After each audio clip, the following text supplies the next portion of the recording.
ጋድዬ ወይም ዮሐድሻ ጀምሩና ከሁለት አንዳችሁ ኦኬ ጋድ ወይ ዮሐድሻ ጀምር፣ ከዛ በኋላ ጋዲ፣ ከዛ ከእናንተ ደግሞ የቀረውን ደግሞ እየተከፋፈልን ሌሎቹ መምህራን ይቀጥላሉ ማለት ነው። እግዚአብሔር መንፈስ ቅዱስ ለእኔም ለእናንተም ለሁላችንም ጥበብ ማስተዋል ይግለጥልን። ለሚሰማውም ሰው ትርፍ የምናተርፍበት የምንማርበት ያርግልን። ኮመንት ላይ ያላችሁ ክርስቲያኖች አደራ የምለው ነገር ከልባችሁ ንጹህ አድርጋችሁ ትምህርቱ ላይ ፎከስ አድርጉ። መልካም ነገር ጻፉ። ከተሻላችሁ ኑ በብርሃኑ ተመላለሱ ይላችሁ ጻፉ። ለሚሰደዋችሁ ሌላ ነገር ለሚናገር ሰው መልስ አትስጡ። ትምህርቱ ላይ ብቻ ፎከስ አድርጉ። ግለሰቦች ላይ ፎከስ አታድርጉ። ትምህርቱ ላይ ብቻ ፎከስ አድርጋችሁ አደራ ኮመንቱ ሀሳባችሁ እንዳይሰርቅባችሁ ማለት ነው። ምክንያቱም ጊዜያችሁንም ከገደልን አይቀር ወንድሞቻችንም እንቅልፋቸውን ተነስተው ሌላ ነገር ከሚሄዱበት ትተው እዚህ ቁጭ ካሉ አይቀር ጊዜውን እንጠቀም። መልካም ነገር ብቻ ጻፉ። አደራ አደራ። ዮሐድሻ ጀምር። ኦኬ ሰላም እግዚአብሔር ከኔም ከናንተ ጋር ይሁን። እዚህ ያላችሁ ሁላችሁ ነው የክርስቶስ ጸጋና ሰላም ከኔም ከናንተ ጋርም ይሁን። አክቹአሊ ባይ ዘ ዌይ ይሄ እንደ ምክንያት ተደርጎ ተሸሸ እንጂ ትናንት ሁለቱም አንድ ነን ብለው የተወያዩ አካል ባይ ዘ ዌይ ትናንት መሰረታዊ ጉዳይ ሆኖ እንደው በጣም እንደው ነገር ድህነት የሚነካ ጉዳይ ሆኖ አይደለም የተወያየ ነው የትናንቱ ጉዳይ ማለት ነው። ኦኬ ሁል ጊዜ የሚያነሱት ስለሆነ በጣም እታች ያሉ ሰዎች ራሱ ሊወያዩት የሚችሉት ርዕስ ነው ይዘን የገባ ነው ትናንትና። ያን ያክል ውይይት ራሱ የሚያስፈልገው አይደለም። መጽሐፍ ቅዱስ በቀጥታ ማንበብ የሚችልና አማርኛ ማንበብ የሚችል ሰው መጽሐፍ ቅዱስን ሊረዳቸው የሚችሉ ሀሳቦች ናቸው። የዛሬው ግን ለቤተ ክርስቲያን መሰረት ኦኬ ለአንድነት መሰረት የሆነ ታላቅ ሚስጢር ነው። የመዳን ጉዳይ ነው። ይህንን ካመንክ ችግር የለውም ባታምንም ችግር የለውም የሚባል አይነት ትምህርት አይደለም።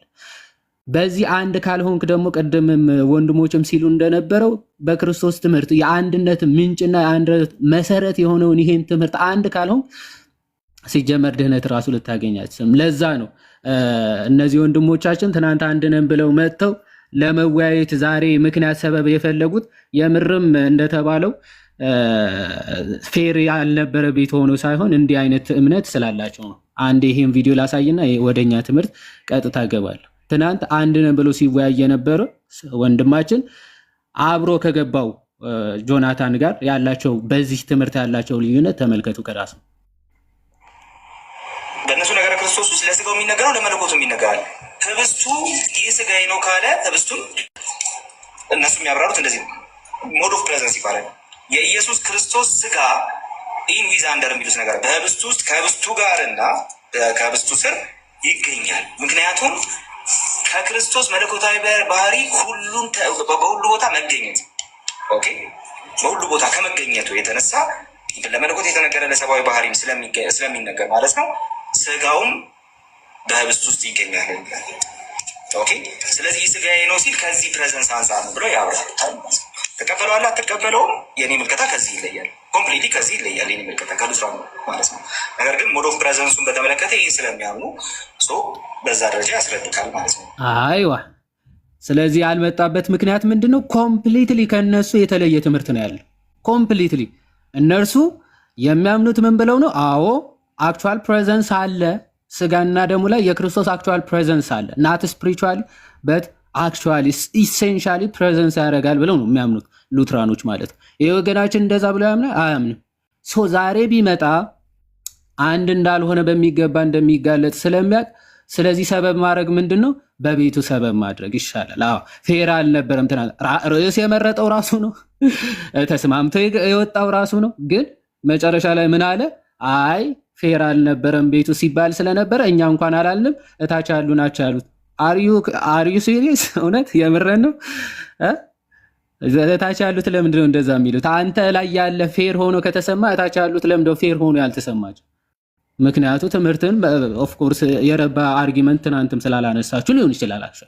ነገር ግን ተስማምታችሁ ወጣችሁ በኋላ ነው ያስታወሳችሁት ይመስለኛል ቅዱስ ቁርባን ላይ እንደምትለያዩ ማለት ነው። ከዚህ አንጻር ፈጽሞ የተለያየ ትምህርት ነው ያላችሁ። ፈጽሞ በቃ የሰማይና የመሬት ያክል ርቀት ያለው ትምህርት ነው ያላቸው። ለዛ ነው የቀሩት ማለት ነው። ኦኬ አሁን ወደ ራሳችን ትምህርት ወደ እውነተኛው የመጽሐፍ ቅዱስ ትምህርት እንምጣና የዚህ ትምህርት መጀመሪያ አስተማሪ ጌታችን መድኃኒታችን ኢየሱስ ክርስቶስ ነው። ባይዘው የትምህርቱ መሰረትም ምንጭም ክርስቶስ ራሱ ነው። ኦፍኮርስ የእውነት ሁሉ ምንጫችን እሱ ስለሆነ ማለት ነው። እሱ በተለይ በሁለቱም ምስጢራት የማያደራድር ወደኋላ የማያስብል ትምህርት ጌታችን አስተምሯል። ዮሐንስ ወንጌል ምዕራፍ 6 አስቀድሞ አስተምሯቸዋል። ለሚያምኑም ለማያምኑም ክርስቶስ በግልጽ ስለ ስጋና ደሙ በግልጽ ተናግሯል። ምን ብሎ? ከቁጥር 26 ጀምራችሁ በደንብ አንብቡት። ዋናው ግን ክርስቶስ እያስተማረ ይመጣና የህይወት እንጀራ እኔ ነኝ፣ ኦኬ ለዓለም የምሰጠው እንጀራ ስጋዬ ነው እያለ ይመጣና ይህ ሰው እንዴት እንጀራ ማለት ስጋውን ሊሰጠን ይችላል? እንድንበላ ስጋውን ሊሰጠን ዘንድ እንዴት ይቻለዋል ብለው ሲጠይቁት የእውነት እውነት እላችኋለሁ የሰውን ልጅ ስጋ ካልበላችሁ ደሙንም ካልጠጣችሁ በራሳችሁ ህይወት የላችሁም ብሎ በግልጽ ነው የሚናገረው። ፎር ዩር ሰርፕራይዝ በጣም ይሄ ክፍል ዮሐንስ ወንጌል ላይ መጻፉ በጣም የሚያስደንቀና የሚገርመን ምንድን ነው?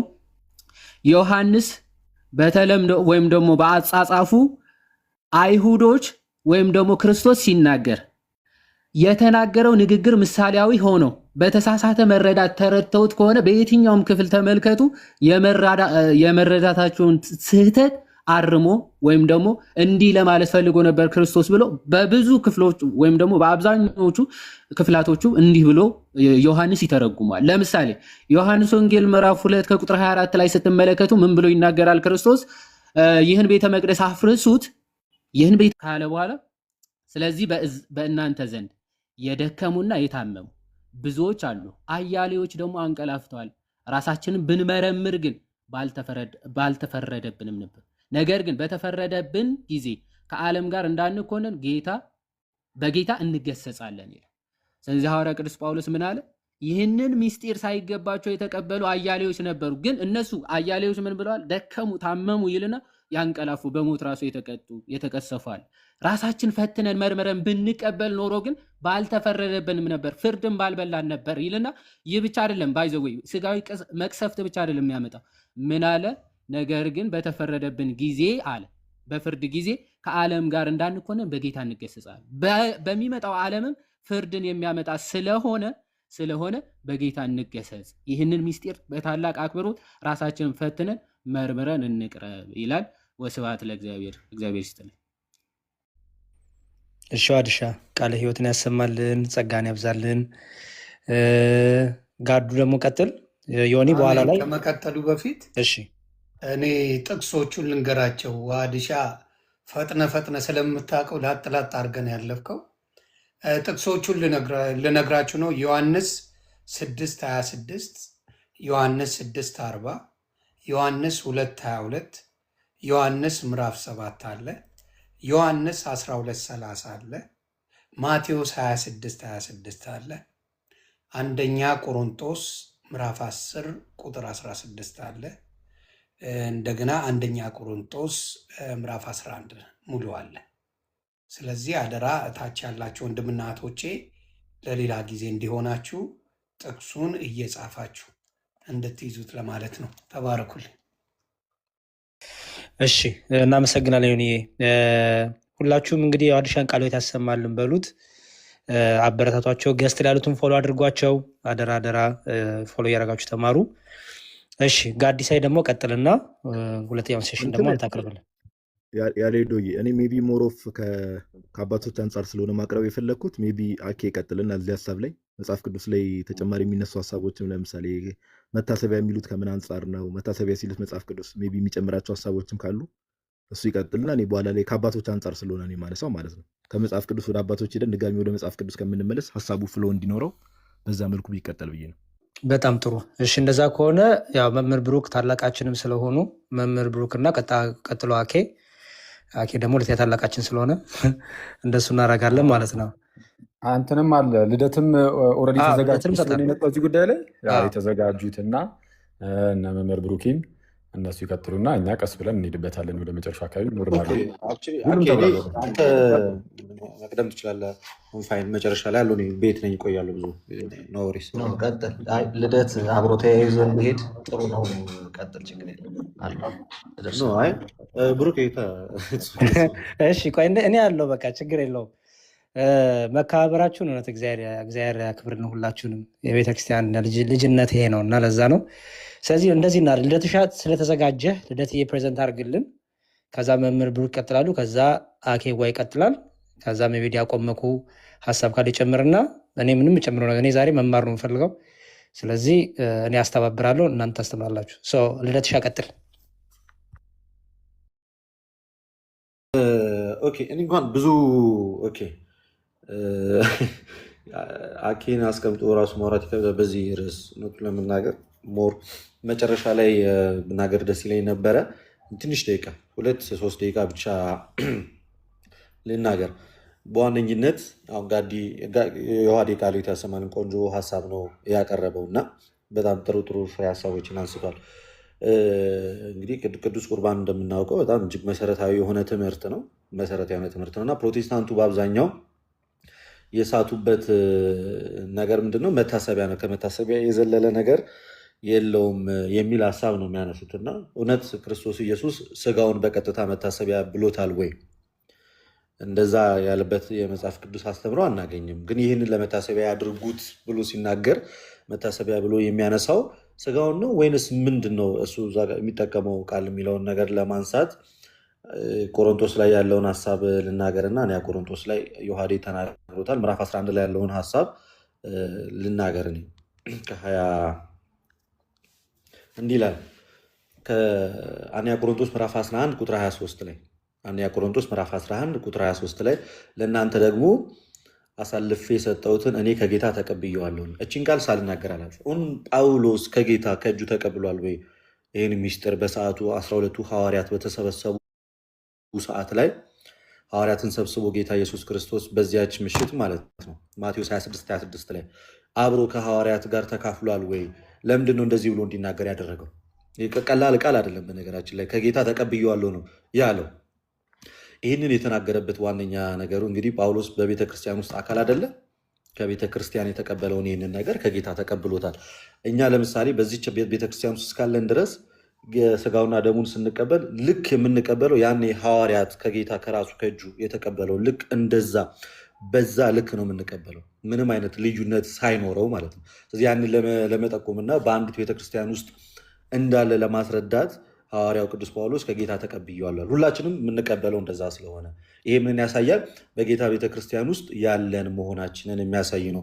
ዮሐንስ አፈወርቅ ይህን ክፍል ላይ እንደዛ ብሎ ያብራረዋል እና ቀጠል ብሎ ጌታ ኢየሱስ አልፎ በተሰጠባት በዚያች ሌሊት እንጀራን አንስቶ አመሰገነ፣ ቆርሶም እንካችሁ ብሉ፣ ይህ ስለ እናንተ የሚሆን ስጋዬ ነው፣ ይህንን ለመታሰቢያዬ አድርጉት አለ። ከማቴዎስ ወንጌል ውጭ ሉቃስ እና ማርቆስ መታሰቢያ የሚሉትን ቃል ይጠቀማሉ። ቀጥሎ ደግሞ ሐዋርያው ጳውሎስ በመልእክቱ ለመታሰቢያ አድርጉት አለ። ቀጠል አለና እንደዚሁም ከእራት በኋላ ጽዋን ደግሞ አንስቶ ይህ ጽዋ በደሜ የሚሆን አዲስ ኪዳን ነው፣ በጠጣችሁት ጊዜ ሁሉ ይህንን ለመታሰቢያ ያድርጉት አለ።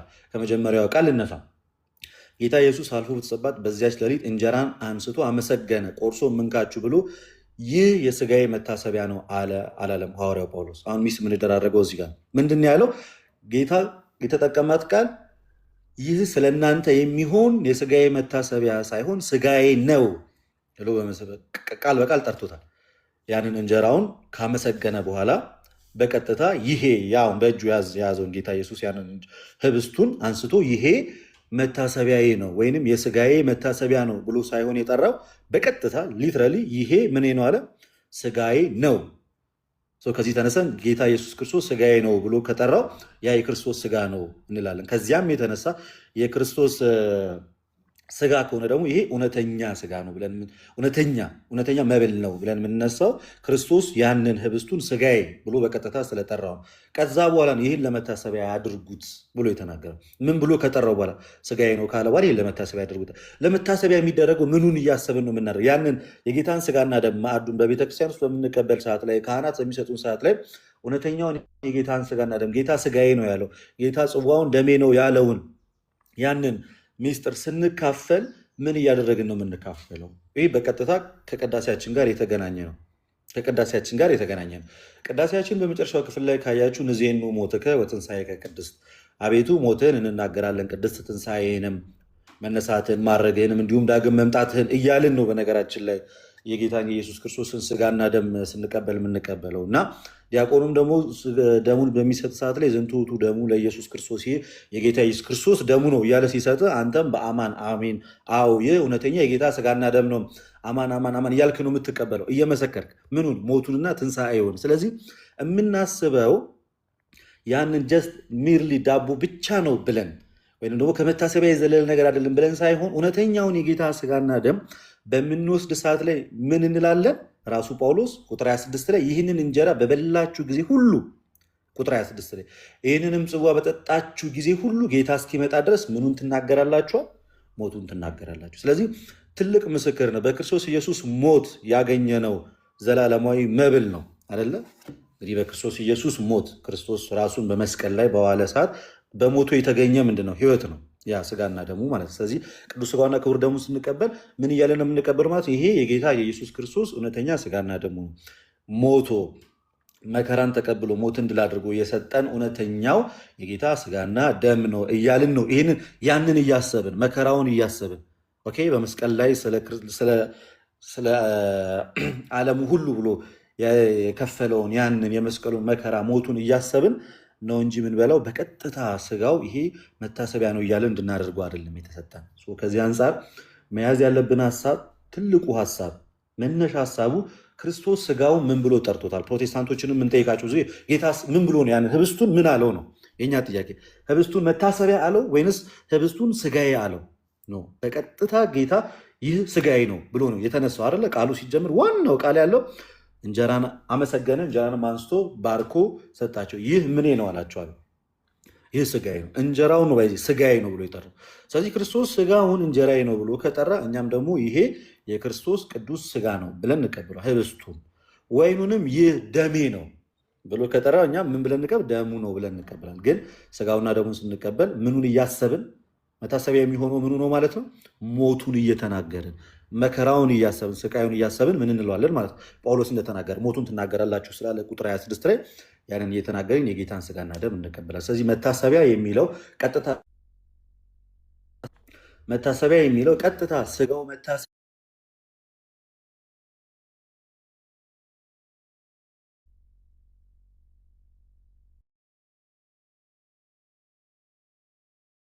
ልደትሻ ስልክ ገባብህ አለ።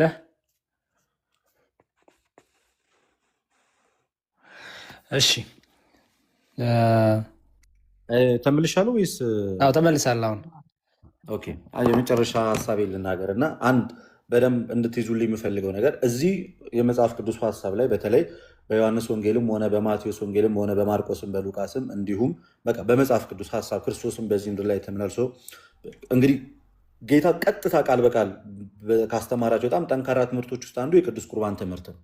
ዮሐንስ ወንጌል ላይ ቅድም አብራርቶታል ዮሐን። ኢቨን ሐዋርያቶቹ እንኳን ማለት በቀጥታ ካርናል በሆነ ማይንድ ሲረዱት በጣም ካርናል በሆነ ማይንድ እንኳን ሲረዱት የስጋዊ በሆነ አስተሳሰብ እሱ እያወራ የነበረው ስለ ሰማያዊ ነገር ነው። እነሱ በምድራዊ ነገር ሲያስቡትና እንዴት ስጋውን ልንበላ እንችላለን እንኳን ብለው ሲናገሩ ክርስቶስ ኢየሱስ ሲገስጻቸው እንመለከታለን። ስለዚህ በዚህ ልክ በግልጽ የተሰጠ ትምህርት ነው እና ክርስቶስ ከህብስቱ ሌላ ስጋዬ ብሎ የጠራው ምንም ነገር የለም መጽሐፍ ቅዱስ ላይ። የትኛውም የመጽሐፍ ቅዱስ ክፍል ላይ ብትሄዱ ከቅዱስ ቁርባን ውጭ ወይኑን ደሜን፣ እንጀራውን ስጋዬ ብሎ የጠራው ከዛ ውጭ ሌላ ነገር ጌታ ኢየሱስ ክርስቶስ ስጋዬ ነው ደሜ ነው ብሎ የጠራው ያነሳው ነገር አለመኖሩ በራሱ ምን ግልጽ ያደርግልናል? ያ መታሰቢያ ብቻ የሆነ ሳይሆን እውነተኛ የጌታ ስጋና ደም ነው። እሱ ራሱ በቃሉ ስጋዬ ነው ብሎ የጠራውን አንተ የስጋህ መታሰቢያ ነው ልትለው አትችልም። መጽሐፍ ቅዱስ ላይ የትም ቦታ ላይ የስጋዬ መታሰቢያ ነው ተብሎም አልተነገረም። የቆየኝ ወንድሞች ሞር ሀሳቡ ላይ ያነሱበታል። የቤቱ ላይ ቢሆን ብዙ እናገር ነበር። ይሄ ሁሉ ሰው ስላለ ከዚህ በላይ መሄድ አልችልም። ዜና ያክብርልኝ። እሺ ልደትዬ እግዚአብሔር ይስጥልን፣ ቃል ታሰማልን። ዮኒ ጥቅስ ትደግማለህ እንደቅድሙ?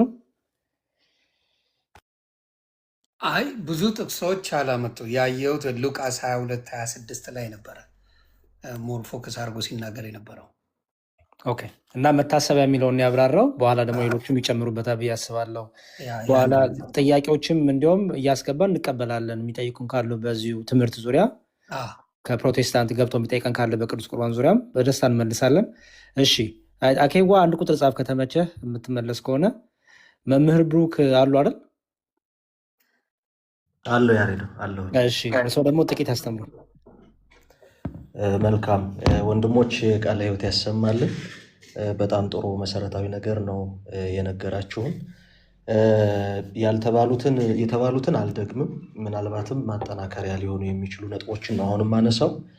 በመሰረታዊነት ትልቁ ችግር አንደኛ በዚህኛው በኩል ያሉ ወገኖቻችን ኢቨን ኃጢአትን የሚመለከቱበት መንገድ ሌጋሊስቲክ የሆነ መንገድ ነው የሚያዩት። ኃጢአትን ጉዳዩን ከፍርድ ጋር ብቻ፣ ከቅጣት ጋር ብቻ፣ ከኩነኔ ጋር ብቻ ነው የሚመለከቱት። ነገር ግን መጽሐፍ ቅዱስ እንደሚያስተምረን ኃጢአትን እንደውም በአብዛኛው በክርስቶስ ትምህርትም ቢሆን ከህመም ጋር ነው የሚያገናኘው። ኃጢአት ቀጥታ የሚገናኘው ከህመም ጋር ነው። ይህም ደግሞ ወደ ባህሪያችን ዘልቆ የገባ ህመም አለ። ያንን ነው መጽሐፍ ቅዱስ ተደጋጋሚ ክርስቶስም በወንጌል በተለያዩ ምሳሌዎች እንደነገረን ኃጢአት ቀጥታ ከምን ጋር ይገናኛል ካለን ከህመም ጋር ነው የሚገናኘው። ለዚህ ህመም መድኃኒቱ ምንድን ነው የሚለው ነው አሁን እየተወራ ያለው።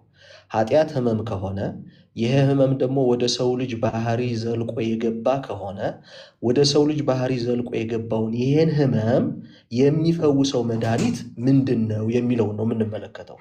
ለምሳሌ ጌታችን መድኃኔዓለም ኢየሱስ ክርስቶስ ወንጌላዊ ቅዱስ ማርቆስን በቀራጭነት ስፍራ ከጠራው በኋላ ወንጌላዊ ቅዱስ ማርቆስ በቤቱ ብዙ ቀራጮችን እሱን የሚመስሉትን ሰብስቦ ከእነሱ ጋር ጌታ በማዕድ ይካፈል ነበረ። በዚህ በማቴዎስ ወንጌል ምዕራፍ 9 ቁጥር 10 ላይ እንደምናነበው እንዲህ የሚል ቃል እናገኛለን። በቤቱም በማዕድ ተቀምጦ ሳለ እነሆ ብዙ ቀራጮችና ኃጢአተኞች መጥተው ከኢየሱስና ከደቀ መዛሙርቱ ጋር አብረው ተቀመጡ።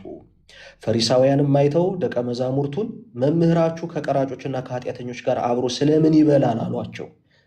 በደንብ አስተውሉ። እንግዲህ ቀራጮች የሚባሉት በዘመኑ አይሁዳዊ ዘር ያላቸው ጥቅሱን ማቴዎስ ስንት ላይ ነው? የማቴዎስ ወንጌል ምዕራፍ 9 ቁጥር 10 ማቴዎስ ምዕራፍ 10 ከ10 እስከ 13 ያለውን ነው አሁንም አነበው።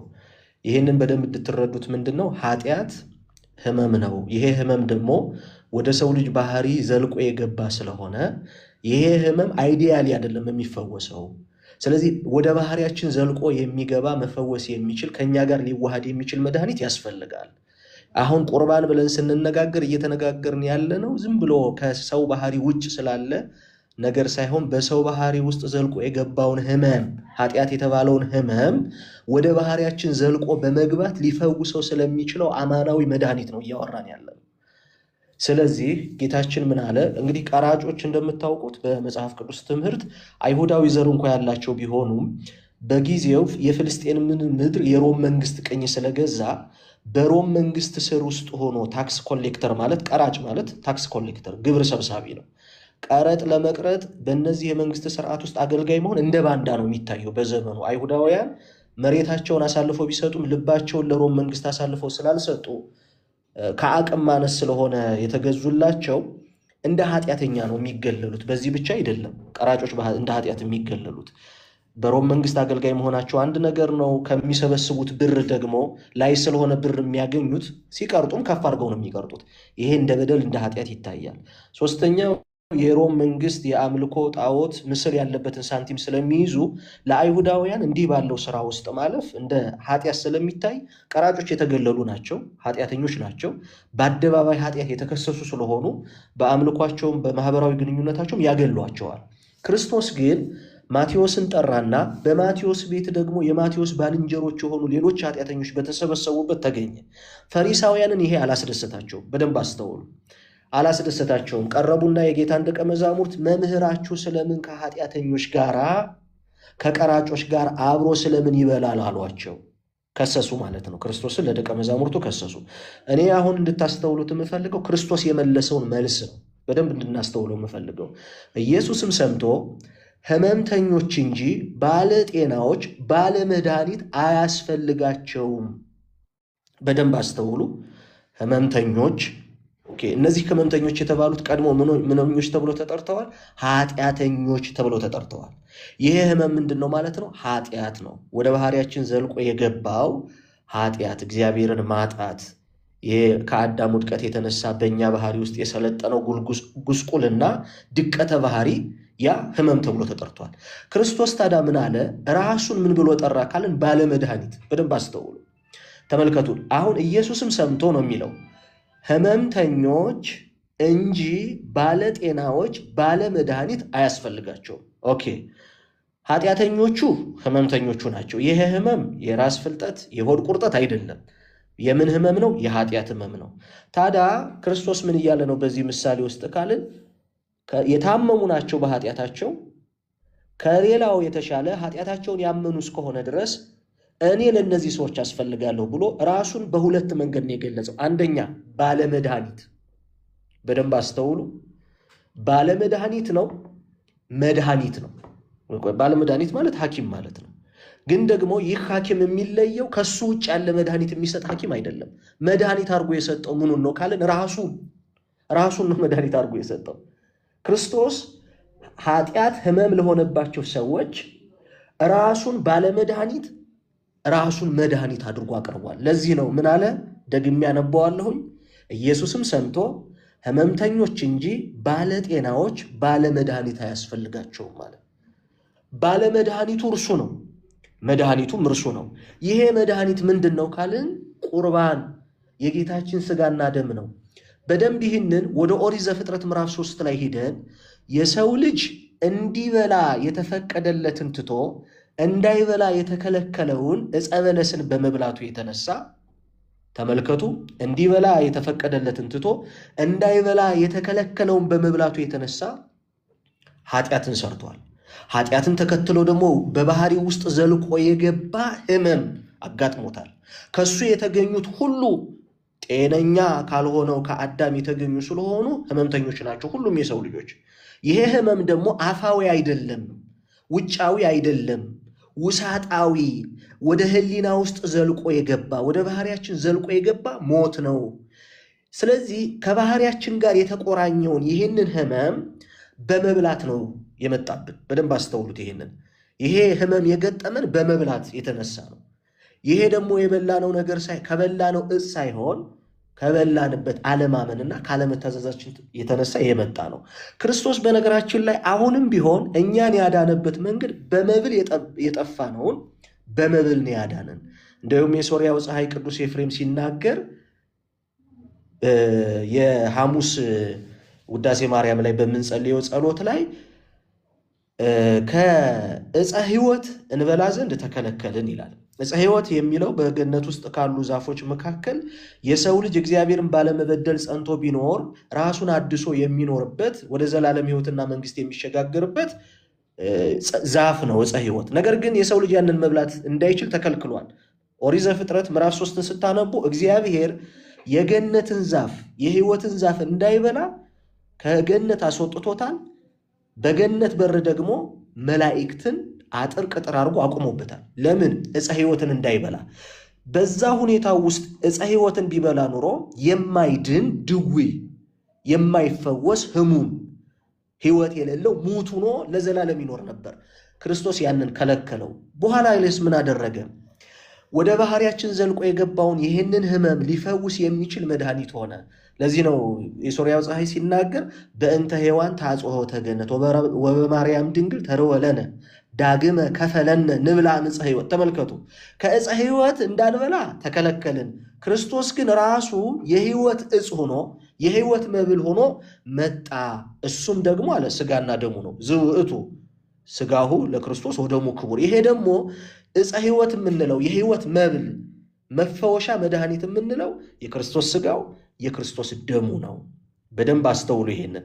ስለዚህ ለዚህ ነው ቅዱስ አግናጢዮስ የሁለተኛው ክፍለ ዘመን ከሐዋርያት ተከታዮች ተለዋና ሐዋርያት ከምንላቸው አባቶች መካከል አንዱ የሆነው ሜዲሲን ኦፍ ሲን ወይንም ደግሞ ሜዲሲን ኦፍ ኢሞርታሊቲ ነው የሚለው ቁርባንን። በነገራችን ላይ ሰዎች የዘላለም ሕይወት ለማግኘት በባህሪያቸው ዘልቆ የገባውን ሞት የሚገሉበት መድኃኒት ምን?